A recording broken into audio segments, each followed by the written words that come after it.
मुझे भगवान से यही विनती है। आज कैसा लगा कार्यक्रम को? आज के कार्यक्रम बहुत अच्छा से हुआ। 2-3 महीने से आदरणीय प्रमोद जी चौधरी मुझे मेरे कांटेक्ट में थे। वो बोल रहे थे, गुरुजी आप महाराष्ट्र में तो बहुत प्रोग्राम चलता है, मगर हम जो कलकत्ता वाले, हमारे लिए आपकी भेंट होनी चाहिए, स्थान पर आप आ सकते हैं, सबकी मुलाकात हो जाएगी। तो मेरे गुरुवारे के साथ में आज चौधरी परिवार है, उनके साथ में आया हूँ। आज का जो अन्नदान का प्रोग्राम हुआ वो सभी के लिए बहुत प्रेरणादायी रहा, और बाबा का जो थोड़ा सा मार्गदर्शन था वो सबके लिए अच्छा है। हिंदी में पहली बार मैं उनसे सुना हूँ अन्नदान क्यों करना जरूरी है। दंडोत प्रणाम। वसुतम देवम कंसचानूरमर्दनम देवकी परमानंदम कृष्णं वंदे जगद्गुरुं कृष्णं वंदे जगद्गुरुं। श्री कृष्ण मंदिर, महानुभाव आश्रम, पैठण रोड, संभाजीनगर। आज यहाँ पर परमेश्वर की असीम कृपा से बड़े ही मंगलमय, आनंदमय, उत्साहपूर्ण वातावरण में हमारे बुजुर्ग माताजी तपस्विनी द्रौपदा माताजी कपाटे, उपाख्य द्रौपदी माताजी चौधरी कोलकाता, इनका पूरा परिवार, इनके पुत्र परमेश्वर सद्भक्त श्री प्रमोद जी चौधरी, उनके लड़के सद्भक्त श्री गौरव प्रमोद जी चौधरी, उनकी स्नुषा सौभाग्यवती ज्योतिताई जी और सारा परिवार आज यहाँ पर ईश्वर की कृपा से उनका बड़ा लाडला जो पोता है नक्श, इसका सिर मुंडन का अवसर संस्था के संचालिका एवं मार्ग के आधार स्तंभ आचार्य प्रवर परम पूज्य परमादरणीय श्रद्धेय श्री बड़े बाबा जी यानी कि आत्याबाई जी और परमार्ग के सारे संत तपस्विनी सद्भक्त, इनकी उपस्थिति में आज भगवान को पंचावतार रूपार भोग दिखाया गया और नक्श के मुंडन के हेतु अन्नदान की क्रिया यहाँ पर संपन्न हुई। क्योंकि हमारे जीवन में हम ईश्वर के प्रति जो हमारा भाव है, हम जो सुख शांति चाहते हैं, या हम जो कुछ संस्कार लेके हमारे जीवन में अपनी गतिविधियां करते हैं, तो सबसे पहला हमारा जो कर्तव्य है, सबसे बड़ा पुण्य का काम है, वो है अन्नदान। वो ईश्वर के प्रति जैसे हमारे भक्त सुदामा जी ने चावल खिलाए, उनको स्वर्ण की नगरी प्राप्त हुई। हमारे विदुर जी ने दलिया खिलाया, भगवान ने उनको अपना प्रेम दिया। वैसे हमारी कुंती माता है, द्रौपदी माता है, हमारे चरित्र में बाईसा आती है, महादाईसा आती है। इन सारे भक्तों ने भगवान को प्रसन्न करने के लिए अन्नदान किया है। अन्नदान से हमारे जीवन के सारे अधिकार प्राप्त होते हैं। हमारे जीवन में जो कुछ गतिविधियां हैं, हमारे जीवन में जो कुछ उलझने हैं, सारे उलझने हटाने के लिए और सत्संग, अच्छे गुरु की संगत मिलने के लिए भी अन्नदान बहुत जरूरी है। क्योंकि हमारे जीवन में गुरु के बगैर हम, जैसे कोई आदमी अंधेरे में भटकता है, अधूरा है, वैसे ज्ञान की ज्योत दिखाने के लिए सदगुरु की बहुत आवश्यकता होती है। सदगुरु के बगैर हम जीवन में कोई रास्ता चल नहीं पाते। हमें ईश्वर की तरफ जाना है, हमारे जीवन में हमें शांति चाहिए, सुख चाहिए, समाधान चाहिए, तो हमें कुछ अच्छे कर्म, अच्छी क्रिया, यानी कि दान धर्म, तो सारे धर्मों में सारे इसमें कहा गया है लेकिन दान धर्म करना भी तो कहाँ करना है, सत्पात्र में मिलना बहुत जरूरी है। दान धर्म तो हम सारे लोगों को करते हैं, रास्ते में कोई मांगता है तो उसको भी हम सद्भावना के हेतु उसको भी दे देते हैं। लेकिन हमारी योग्यता निष्पन्न होने के लिए हमें सत्पात्र, संत, ज्ञानी पुरुष हमारे जीवन में हमें प्राप्त हो, इसलिए अधिकार अन्नदान से हमें प्राप्त होता है। जिस पात्र को हम अनाज खिलाते हैं उसके पास जो ज्ञान है, उसके पास जो तपस्या है, उसका जो त्याग है, उसकी जो साधना है, उसका जो क्रियान्वय है, वो सारे गुण हमारे में परावर्तित हो जाते हैं। जैसे कि हम आईना सामने रखते हैं तो प्रकाश परावर्तित हो जाता है, वैसे अन्नदान से जिसको हम अन्नदान खिलाएंगे उसके पास जो सद्गुण है, सद्विचार है, सदाचार है, सद्धर्म है, वो हमें परावर्तित हो जाता है, हमारे विचारों में बदलाव आ जाता है, हम सन्मार्ग की तरफ हमारा प्रवास सुचारू रूप से चालू हो जाता है। इसलिए ये क्रिया दान धर्म की, तीर्थाटन की, साधु संतों की सेवा की, हमें बार बार ये मौके मिलने चाहिए और बार बार हमने इस मौका निकालना चाहिए, क्योंकि संधियां बहुत कम मिलती है, लेकिन संधि मिलने के बाद वो संधि का सोने में रूपांतर करना हमारे हाथ का, हमारा कर्तव्य होता है। इसलिए हमें जो संधि मिलती है, हमें जो अवसर मिलता है, वो अवसर को हम अच्छी तरह से, सुचारू रूप से, अच्छे ढंग से उसको मनाएं और हमारे जीवन में कुछ अच्छे सत्संग, सदाचार, सुविचार, सद्धर्म, ईश्वर के बारे में कुछ भी प्राप्त कर सके। यही कामनाओं के साथ हम बार बार ईश्वर से यही प्रार्थना हमने जरूर करनी चाहिए। आज ये सारे परिवार यहाँ पर नक्श की नाना नानी आए हैं, उसके मौसी आए हैं, मौसी जी आए हैं, माता जी हैं, उसकी नानी है, मामा जी भी आए हुए हैं, क्यों पापा जी, बुआ जी आए हुए हैं, सारा परिवार बिल्कुल आनंद के साथ। एक निमित्त मात्र है नक्श, लेकिन देखो कोई निमित्त हो जाता है और निमित्त के आगे पीछे हम सारे घूमते रहते हैं, वैसे वो निमित्त है आज के पूरे अवसर का, आज के पुण्य पावन समय का। सीमा भाभी है, उर्मिला बाई जी आए हुए हैं, सारा परिवार है माता जी का, और बड़े आनंद के साथ, बड़े मंगलमय वातावरण में हमारे बाबा जी भी आए हैं इस अवसर के लिए। आदरणीय श्रद्धेय श्री महंत निमस्कर बाबा जी अहमदाबाद से मोसा जी भी आए हैं। सारे इस अवसर के लिए इस पुण्य पावन मंगलमय बेला पर उपस्थित हुए और सारे लोगों को, सारे सद्भक्तों को इस अवसर का पुण्य प्रदान हुआ। और यही बार बार ये मौके ऐसे अपने जीवन में आते रहे, बार बार साधु संतों का, ईश्वर का दर्शन प्राप्त होते रहे, ईश्वर की कृपा और साधु के संतों के आशीर्वाद, सद्भावना बने रहे अपने ऊपर। यही इच्छा के साथ दो शब्द, जो चंद शब्द यहाँ पर बोलने थे, वो मैं यहाँ पर मैंने आपके सामने बखान के। इसलिए हमारे सशिष्य श्रीमान प्रभाकर गुरुजी, वो भी ये सारे प्रोग्राम को कवर करने के लिए उनका जो यूट्यूब चैनल है, वो यूट्यूब चैनल के द्वारा सारे भारतवर्ष में बहुत सारे भक्त लोग, संत लोग ये सारा प्रोग्राम देख रहे हैं, देखेंगे, बाद में भी प्रोग्राम रहेगा। उनका सहकार्य भी बहुत हमें आज के इस अवसर पर प्राप्त हुआ।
मनाची सुमने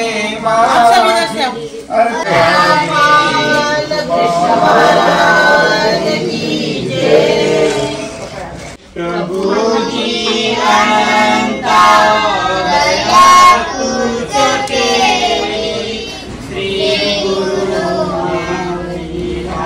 श्री गुरु भेटी मुळे निवारलो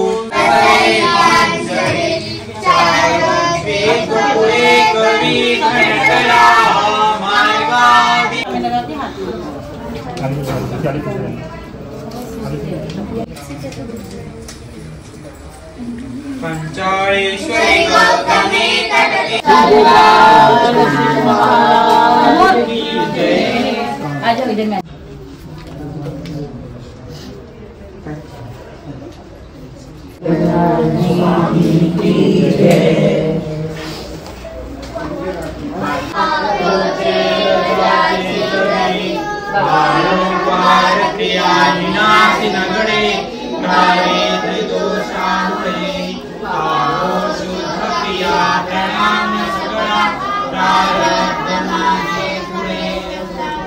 महाराज की जय।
यहाँ पे अपने स्थान पे पंचावतार के अवसर पर ठीक से कार्यक्रम हो जाए, भगवान से यही विनती है। आज कैसा लगा कार्यक्रम को? आज के कार्यक्रम बहुत अच्छा से हुआ।